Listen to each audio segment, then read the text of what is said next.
In Brian De Palma's The Untouchables, four very different men join forces to battle the notorious Al Capone. I want to hurt the man, Malone. You hear me? I want to start taking the battle to him. I want to hurt Capone. Starring as this incorruptible team are four actors as individual as their roles.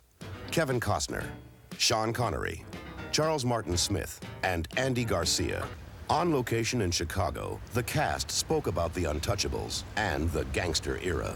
You know, Chicago was a roaring city. I mean, it was filled with crime and everything else, but it was, if you had dough, you could have fun here, and that was the problem. It's very, very clearly established at the beginning of the film just what you're dealing with in terms of Capone.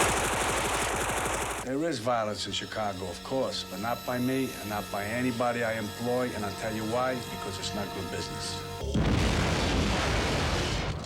Somebody messes with me, I'm gonna mess with him. Robert De Niro brings a sinister charm to the role of Al Capone, a man commonly regarded as the mayor of Chicago. Well, the fact is that he owns the town. If you own the town, that's the police, and the aldermen, the city, everybody is in the pocket of Capone. Where do you begin? Federal officer, you're under arrest for violations of the Volstead Act. As the story opens, a federal agent is sent to Chicago with an idealistic determination to uphold the law. I'm really the original stiff of the group. You know, I'm Elliot Ness. The biggest challenge is that he's not a flashy character, and the trick is to not try and make him flashy. He's really a steady character. He's a homebody with a real sense of what's right and wrong. Ness, I am just a poor, beat cop.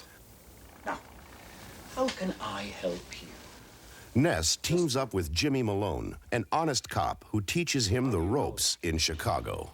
I thought it was a very clever concept to take the old cop and use him as this kind of old dog that teaches a new dog the tricks. I want to get Capone. I don't know how to get him.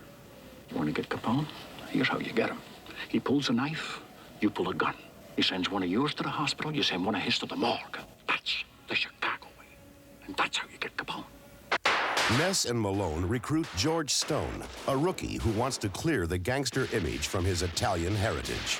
You just joined the Treasury Department, son.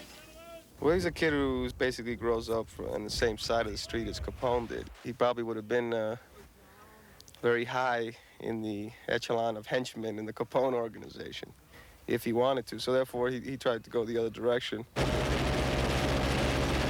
As the final member of the Untouchables team, Oscar Wallace has a new idea on how to get Capone. If we can establish any payments to him at all, we can prosecute him for income tax evasion.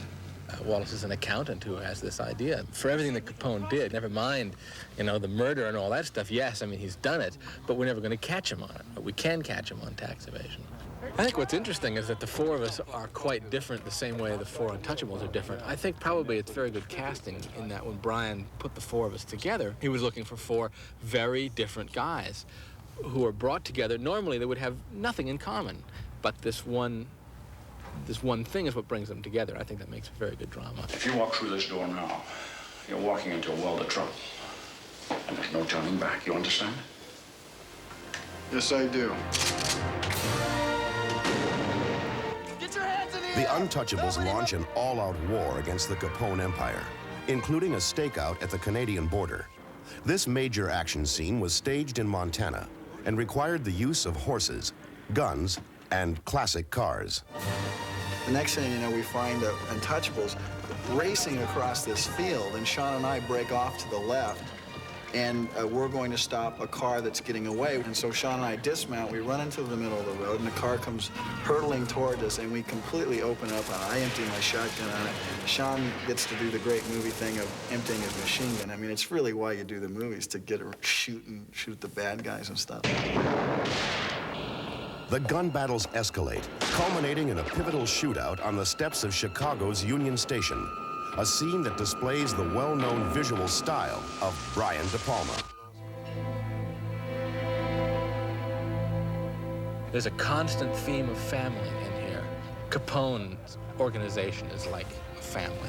Ness has a family, and that family is very important, and the four Untouchables become when they come together, they are almost like family, too. The family Ness creates forever changes the face of Chicago. In The Untouchables, Al Capone is confronted for the first time with a worthy adversary. I want you to find this Nancy boy, Elliot Ness. I want him dead. I want his family dead. Never stop fighting till the fight is done.